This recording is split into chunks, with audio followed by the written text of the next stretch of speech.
Ladies and gentlemen, welcome back to another episode of the Find Yourself the Questions podcast, where we share our mindful self-improvement journey. I'm Bernd Wenske, your host. Today we're honored to have Neal Fisher, also known as the Unified Man, as our guest. Fisher crystallizes the essence of personal transformation and inner strength. Neal's story is one of resilience, redemption, and profound self-discovery. After facing a cascade of challenges, including financial turmoil, divorce, and a lack of physical well-being, Neal found himself at crossroads. But instead of falling prey to despair, he embarked on a journey of inner exploration and self-mastery. Through years of dedication and introspection, Neal transcended his limitations and forged the path toward a unity of mind and body. He coined the term ultra-conscious to describe this state of profound inner alignment, where one's true potential can be fully realized. Neal's mission is to guide others to this state of unity, help them unlock their genetic strength, and live lives entire of meaning and fulfillment. So, hey Neal, welcome to the Find Yourself the Questions podcast. Thanks for having me, Bernd. Pleasure to be here, my friend. Nice to talk to you. Yeah, absolutely. Damn straight. And nice to see you from the other side of the global planet. So you're in Australia, I'm in Europe. How cool is that, eh? What a miracle of technology and life, right? Yeah. And we meet at the same time. It's amazing. It's good stuff. Yeah. Yes. Neal, can you elaborate on the concept of the unified man and how it pertains to personal development and self-improvement? Well, it's like this, Bernd. Every single problem in the entire world has the exact same source. Whether it's a brutal dictator, whether it's an environmental catastrophe, whether it's a broken family, whether it's anxiety, whether it's depression, whether it's poor health, whether it's an addiction, every single one of them, it all comes back to division within, a fracturing within of our minds, our hearts, our bodies, and our spirits. We're ununified. We're torn in all these different worlds. It's a torn world. Look at us. Our minds are just scatterbrained. Nobody has their feet rooted truly into the ground. Nobody has that true spiritual connection. All of these united as one. And that's what I realized. I'd either try and be a meathead, or I'd try and be work only on my mindset, or try and meditate. I wasn't doing all of these different pieces. And what I realized is that you have to do all of them combined to become that unified field, become that unified force, because that's our natural state of being. We're born that way, but then we're born expressive and expansive, full of energy. But then through time, we turn inwards, we get constricted by the civilization, and then we eventually constrict ourselves. And I realized that that's what I was doing to myself. So that's why I embarked on that journey to discover how to actually pull all those pieces in together and become that solid force. Yeah, great. So I recognized you're building a nation from within, and that sounds like a profound concept. How do you guide individuals through this process? And what are the key steps involved? Well, the key steps to building a nation from within is first understanding why it's so important. Everybody wants to have a big house and a big car and all of these things. The most important things in life aren't things. You can't own anything because the earth owns us. Simple as that. So what do we have? All we have is our physical body and our physical presence. That's it. All we can hold in our hands, that is our only true physical possession. Anything else we forfeit. As soon as you leave your house and go down the street to the shop, that's not your house anymore. It's not in your possession. It's not in your immediate influence. So I thought, what's most important then? What do you truly own? What should you truly put effort into? Your being. Build that nation, because here's the thing. The macrocosm is reflected in the microcosm. Every business, every civilization, every nation, every country, every military structure, all of it is all the reflection of the systems of a single human being. The mind is like the leader, the president, the incumbent. This must be clear and directed in its intention, its will, and its focus to drive towards a set destination or a certain existence. That's what your consciousness is. The mind is like the keys to power. It's the government. It's the web of influence. I mean, you look at any Senate, any government body, there's all this chaos and disorder and all this crap going on. Without a solid leadership, there's no way that your mind can actually be put into valuable, useful work and useful concentration to actually have forwards propulsion in this life. Now, the final aspect is the body. The body is all of the resources, the internal resources. I mean, the body is symbolic of a city-state, of all the infrastructure. I mean, look at your bones, a circulation system. Your feet, your legs, a transportation system. Your ability to defend yourself, your basic physical prowess, that is like the military. Each one of us is a one-man army. And that's the whole idea, is become a wise, capable, weaponized, but compassionate person. A true, solid, powerful person with solid character.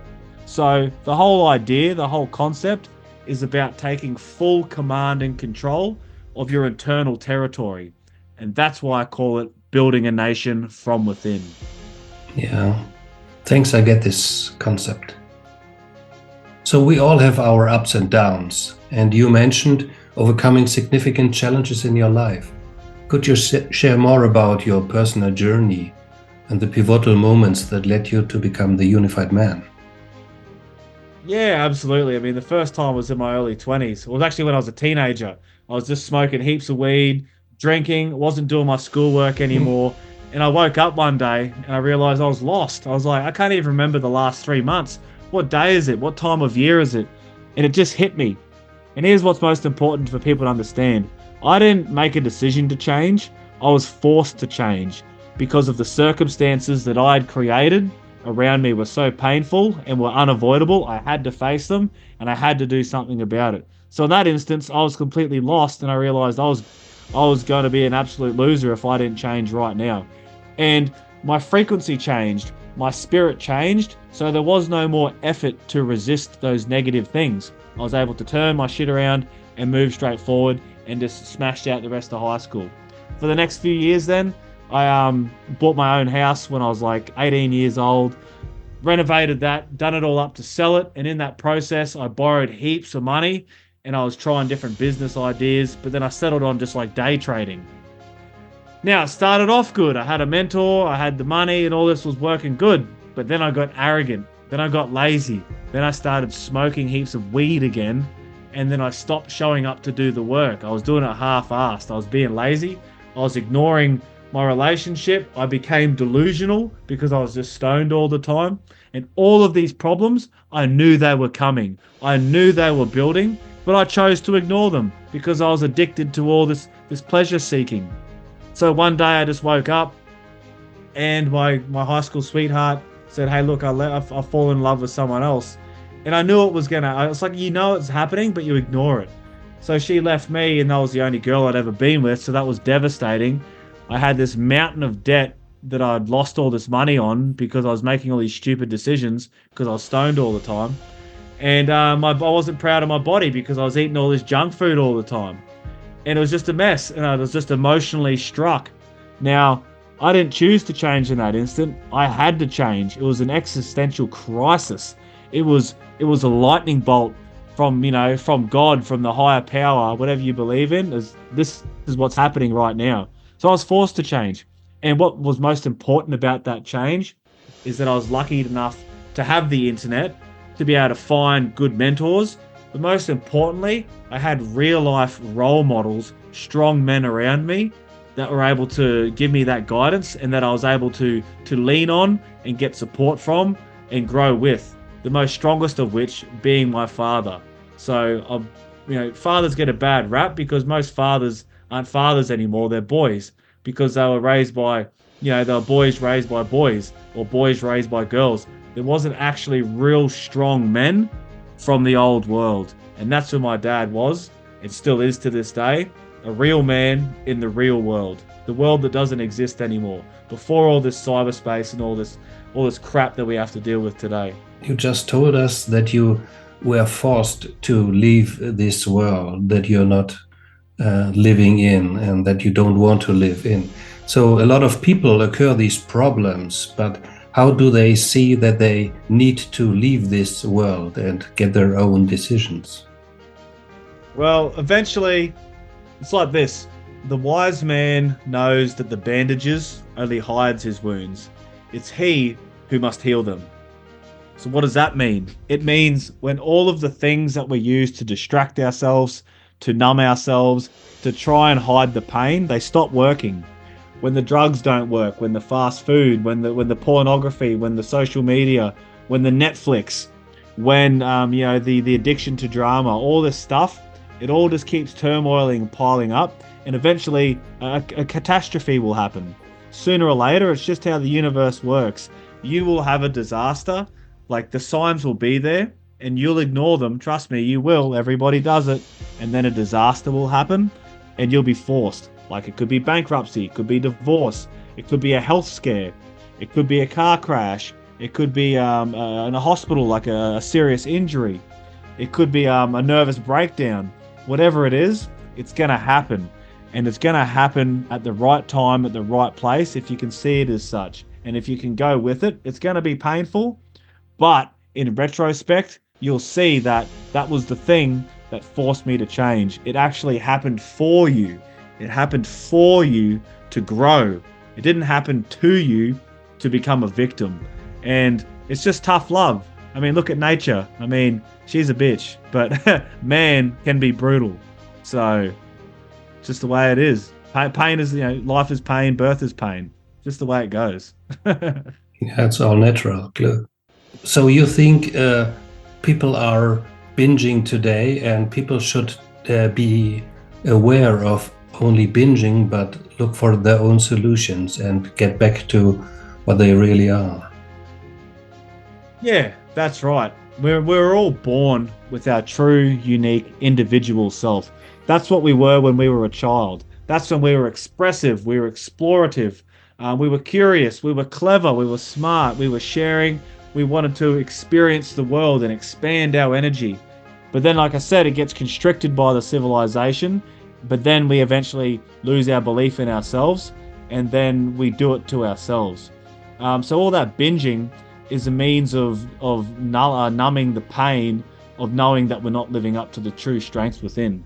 And here's the thing, it's all work. If you want the answers to life, look at life itself. Have a look out your window and look at what every single life form does. What do? They all work. Grass works, trees work, butterflies work, birds work. It's all activity, it's all motion. Because it's an insidious trap, the comfort we have of our civilization, because we think that we can just be apathetic and lazy and sit around and consume. But it's all work. The only reason you can be complacent is because you're living off the constant efforts of a global machine that's run by millions of men and millions of machines. It's all work, it's all effort. And the reason why you're not feeling fulfilled, or you have negative self-talk, or you have doubt or fear, or even suicidal thought, depression, anxiety, it's because of what you're doing is unnatural. You're not actually getting to work. And work doesn't mean, McDonald's or something like that. Work means using your body. It means using your mind. It means expressing your unique gifts. It means contribution above all. It means contribution. So the reason you're getting such a hard time up here is because you're not actually coming from a place of here, a place of expression.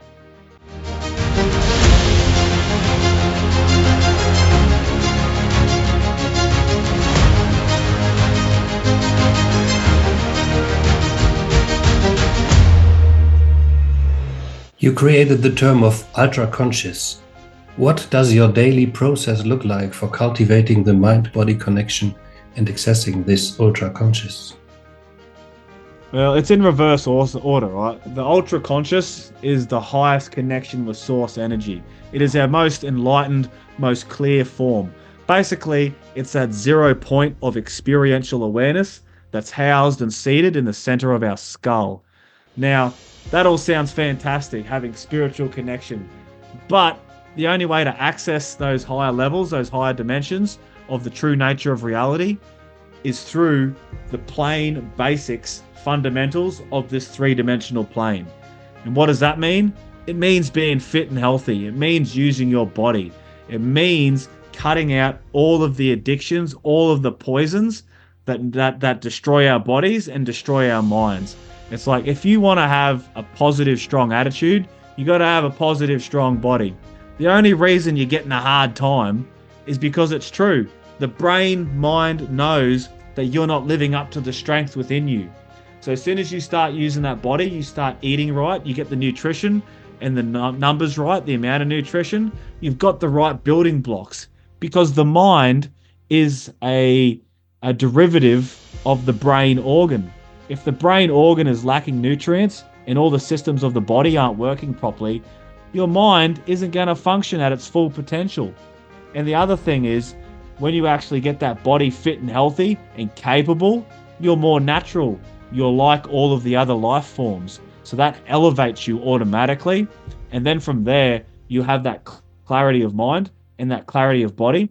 And when you have those two unified, then you can actually start to sit back and become experientially aware and really tap into that consciousness, because you haven't got all these distractions. You've actually got self-control now.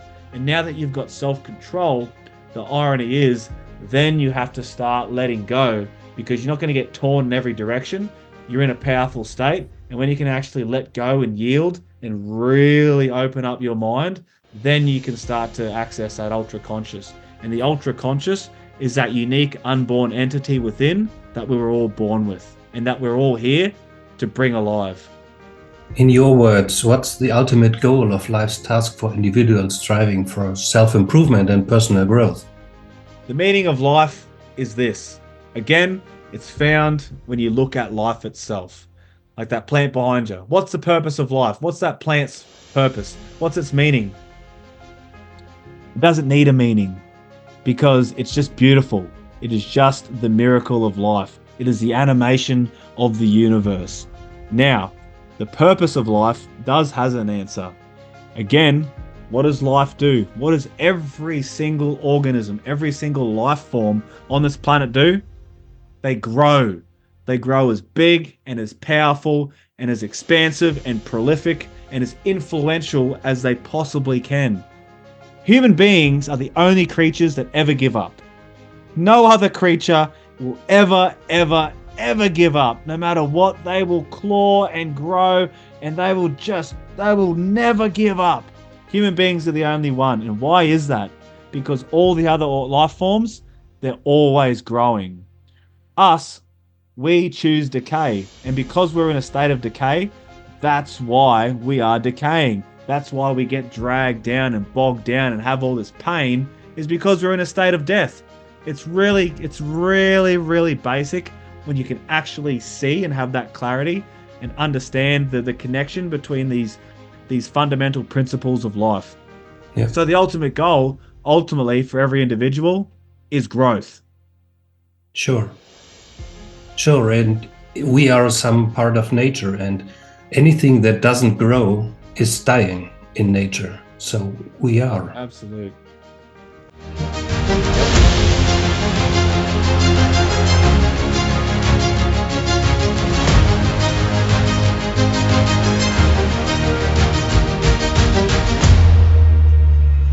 Your website emphasizes the importance of becoming unrecognizable, unshakable, unbreakable.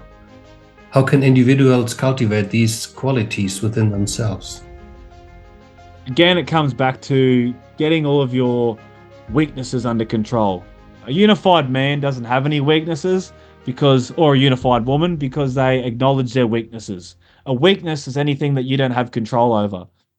If you can't resist that food, if you can't, stop smoking, if you can't stop drinking, if you can't stop watching pornography, if you can't stop having all these negative influences around you, you're not in control, and therefore you are shakeable, you are breakable, because there are external forces that are really just products. They're just products from a business. Like substances aren't some natural part of life. That is an artificial construct. That is someone's product. So you are a slave to another human being when you really think about it. And you got to get rid of all of that crap first, and then you instill that daily regimented structure building process that'll elevate you, that will build that self-worth, build that self-confidence, and build that pride. And once you have that instilled, you will become more of a foundation. You'll become more of a beacon within yourself and for others. And no matter what is going on in your life, every day, you'll always have this process of discipline that you adhere to, and that will always keep your course steady, no matter the turmoil, what's going on around you. It doesn't mean that you won't have upset. It doesn't mean that you won't experience big problems. What it means is that you'll have an anchor point, a gravity from which to always keep that forward propulsion, no matter what's happening. So let's point to your book. So your book emphasizes reaching one's ideal perfect form. How do you define this form, and how can individuals work towards achieving it in their own lives? Your ideal subjective perfect form, it's what you were born with. It is that unique shard of the universal animating force that is within us all. Now, it's always there. It always has been and always will be. The problem is it's just gone dormant, but it can never disappear. It's just dormant. And the longer you leave it, just the harder it is to awaken, because it goes into such a deep slumber and we forget who we actually are. So it's not you, not ya. Like it's a deeper unconscious driving force. It is rooted deep within our subliminal, subconscious mind. Now, when we actually get rid of all of these addictions, all of these false identities within our minds, all of these just addictions to thoughts, because it's like this: the world isn't as it is, it's as you are. The way you experience reality is through your thoughts and your judgments and your internal dialogue about it. So the whole idea is we create the world. Absolutely, Bernd. So the idea is to separate from that, so that you're no longer being controlled by external circumstances, and from there you can find a place of silence. Now, in that silence, that is where you can actually start to hear that true voice from within. And your perfect form is that true voice, that true being, that ultimate potential of a human being that we're all born with. And you reach that process by starting with the basics: getting fit, getting healthy, finding meaningful work, educating yourself, getting rid of all of the destructive behaviors. It's really a simple process. It just takes time, and it's subtle, and it's boring. And that's why nobody does it, because we're addicted to instant dopamine, and we're addicted to fast results, when really, it's so ironic. It is a process to get to that layer, but ultimately you realize it's just a decision, and it's the decision right now to be in this moment. I get it. Reflecting on your past struggles, how did you navigate the journey from feeling stuck and divided within to achieving a sense of unity and purpose? Lots of work, a long, long road, a long Sure. road of discovery, many mentors, many experiences, and this hard physical work. It's like, it's just a process. As long as you're always forever open to guidance, especially guidance from above, knowing that there is something within you that is helping you, you'll be right. So ultimately, you can speed up the process again by getting rid of all of those bandages, all of those poisons, all of those distractions. Because the thing is, when you get rid of those, you become now in a state of pain, raw, real pain in the heart. And the heart and the solar plexus is where the internal compass is housed. That compass always points true north, and the needle on that compass is fear. Now, not the primary fear of death, it's the secondary fear of intuition, of growth, of acceleration, of your true path. So the sooner you can get rid of everything that's distracting this voice, the sooner it will pull you, it will guide you in a certain direction. As corny as it sounds, follow your heart. I mean, that's ultimately there. That is the answer. And you can get there right now. There's just a price you have to pay for it. And that price is your old life. The only way to have your new life is to let go of the old life. Let's think about it.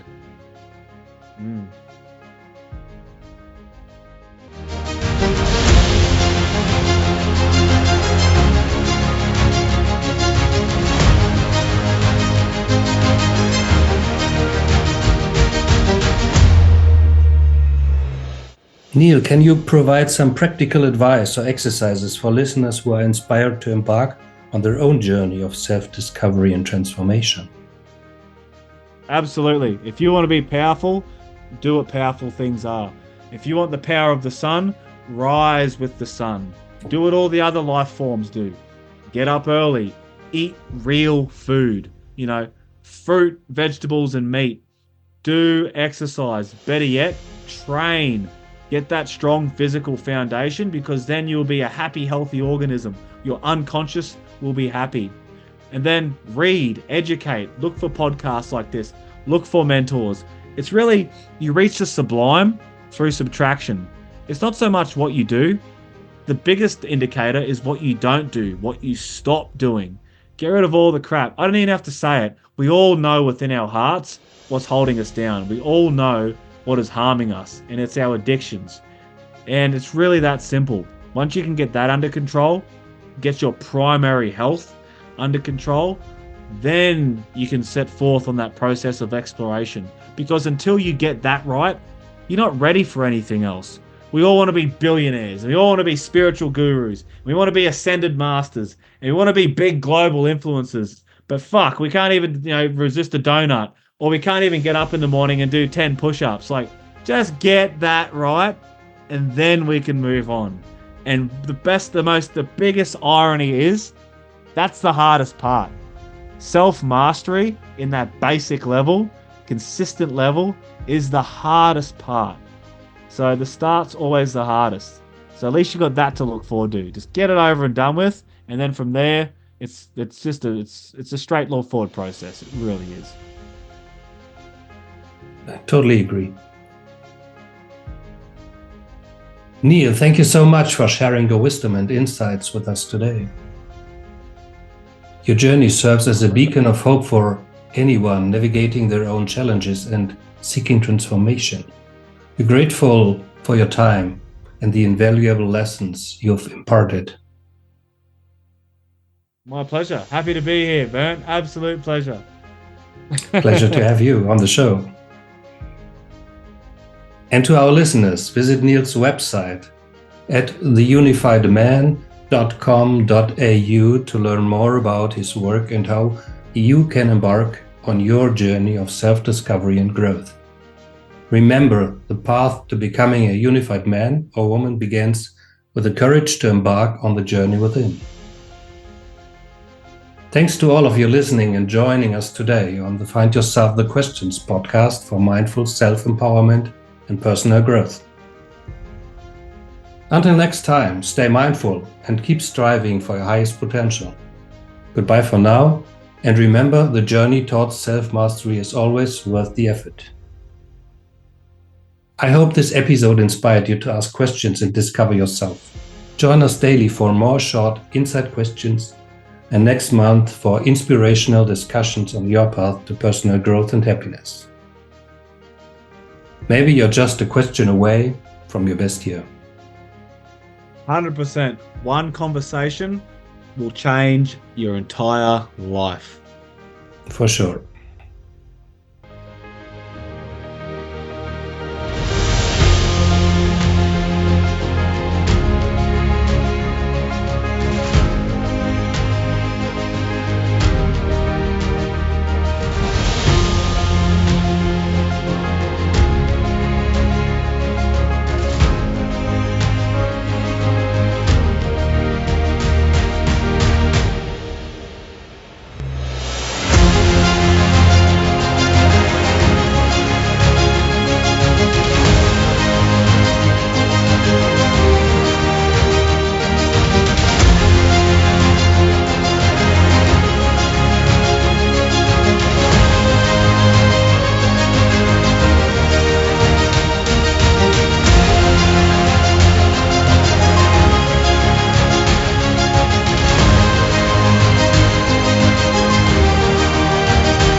Thanks, Neal.